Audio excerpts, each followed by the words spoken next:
আসসালামু আলাইকুম সম্মানিত ভিউয়ার্স, কেমন আছেন? আমি মোহাম্মদ জাকারিয়া, চিকিৎসক, মোটিভেশন স্পিকার। আপনাদের মাঝে স্বাস্থ্য বিষয়ে আলোচনা নিয়ে আসলাম। বন্ধুরা, বিভিন্ন সময় বিভিন্ন ধরনের আলোচনা নিয়ে এসে আজকেও স্বাস্থ্য বিষয়ে আলোচনা। বন্ধুরা, অনেকে কমেন্ট বক্সে কমেন্ট করেছে যে ইদানিং বুকের মধ্যে সমস্যা হচ্ছে। তো বন্ধুরা, বুকের মধ্যে সমস্যা হলে কি ধরনের সমস্যা হতে পারে, এই ভিডিওটা প্রথম থেকে শুরু করে শেষ পর্যন্ত না টেনে শুনবো। প্রথমে একটা লাইক দিব, সাবস্ক্রাইব করবো, নোটিফিকেশন অন করব, পেজে ফলো দিব, তাহলে স্বাস্থ্য সম্পর্কে নোটিফিকেশন আপনাদের কাছে পৌঁছে যাবে। তাহলে বন্ধুরা, মনোযোগ দিয়ে শুনুন। বুকের মধ্যে সমস্যা হলে যে ধরনের সমস্যা হতে পারে সেটা হচ্ছে যে শিশু বাচ্চাদের ক্ষেত্রে যখন আপনার নিঃশ্বাসের সমস্যা হয় বা নিঃশ্বাস নিতে পারতেছেন, আমরা কিন্তু নিজেরা অনেক সময় ডাক্তারি করে, আমি অন্য ভিডিওতে বলেছি যে আপনারা নিজেরা ডাক্তারি করবেন না।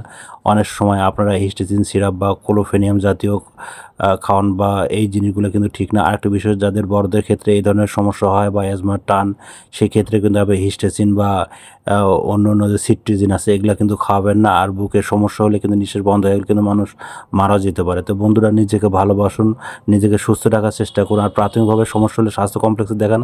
আর কোথাও যদি কোনোভাবে ভালো না, আমার 100 বছরের প্রতিষ্ঠান, আপনারা এখানে যোগাযোগ করতে পারেন। তো বন্ধুরা, এতক্ষণ মনোযোগ সহকারে দেখার জন্য আপনাদের সবাইকে থ্যাংক ইউ।